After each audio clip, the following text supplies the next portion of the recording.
Depuis 12 ans, Catherine tient une ferme de basilic dans le Luberon. 4000 pieds sont plantés sur un demi-hectare. Alors tout ça, c'est du basilic. Donc on commence par les variétés les plus traditionnelles. Ça, c'est le géant de Gênes, le classique en Italie avec lequel ils font le pesto. Mais pas seulement. Sur les 160 variétés qui existent, elle en cultive plus d'une trentaine. À chaque espèce, son parfum.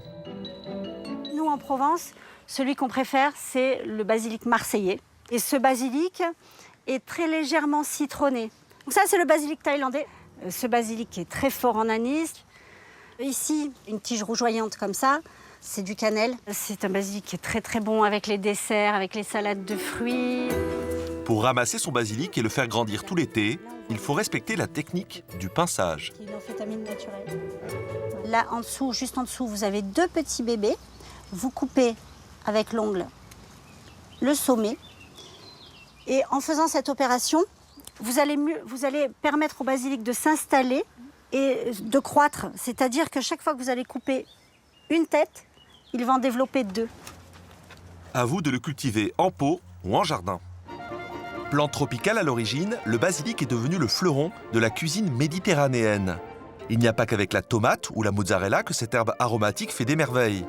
Recette originale et astuces de grands chefs, nous allons vous apprendre à cuisiner vert.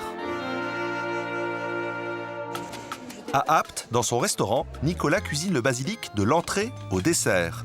Il nous dévoile 2 recettes inratables qui mettent la petite feuille verte à l'honneur. Là, on va commencer par préparer un nougat de chèvre au basilic. Pour cette entrée, il utilise du basilic classique, le géant de Gênes. Donc, je vais d'abord mettre le gingembre, l'ail que j'ai coupé en petits morceaux, L'ail, de jeunes pousses d'ail, les noisettes, les chèvres, le basilic, un petit peu de crème. Voilà, déjà rien que la couleur comme ça, là, c'est déjà très appétissant, je trouve. On étale ça. Voilà, déjà une entrée simple et fraîche avec du basilic. Pour le dessert, Nicolas propose également une recette ultra simple, un clafoutis de fraises parfumé cette fois au basilic cannelle. Ça sent vraiment la cannelle, quoi, il n'y a pas à dire. Donc 20 centilitres. Battre ensemble des œufs, du sucre, de la farine, de la levure, du lait, de la crème et bien sûr le basilic. Alors le basilic, je le cisèle au dernier moment puisque le basilic noircit très vite, comme l'amande, comme souvent les herbes fraîches.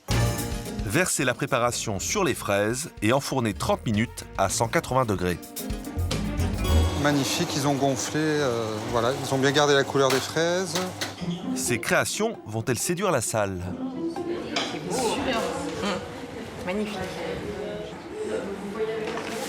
Très subtil, très fin. C'est croustillant, c'est frais et c'est léger. Qu'en sera-t-il pour le dessert?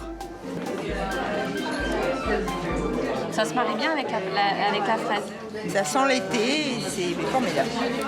Pour Nicolas, mission accomplie. Donc, je pense que tout le monde se régale.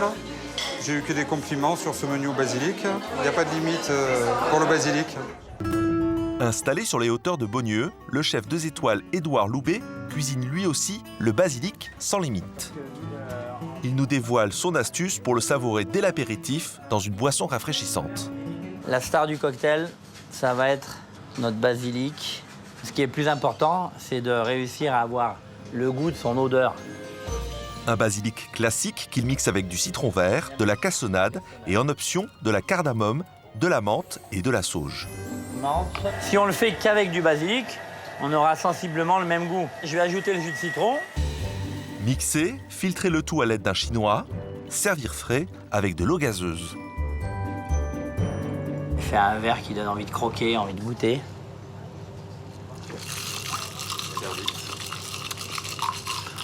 Ah, c'est bon ça.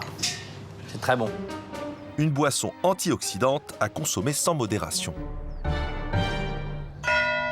L'été dernier, à Roussillon, c'est aussi grâce au basilic que le glacier Jérôme Cellier a fait fondre les vacanciers. J'ai eu l'idée de créer les sorbets citron basilic et fraise basilic. Ça marchait bien? Très bien, c'était la meilleure vente. Bon, déjà, on fait chauffer l'eau et on rajoute le citron. Dès que le sucre peut se dissoudre, on le verse à l'intérieur. Quand ça frémit sur les côtés des parois, on arrête Attendre que le sirop refroidisse, puis mixer avec du basilic marseillais, laisser infuser un quart d'heure, puis turbiner 20 minutes dans une sorbetière. Vous voyez le résultat, elle a doublé de volume. Jérôme improvise une dégustation gratuite pour le plaisir des passants. Seront-ils conquis à leur tour? Messieurs, dames, voulez-vous goûter? Ça vous basilic. intéresse? Oui. Allez, goûtez. Ah oui, elle a plus de goût que celle que je viens de manger. Vous pouvez nous laisser le plateau. C'est très beau. En glace, en boisson ou dans vos plats, laissez-vous surprendre par les saveurs du basilic.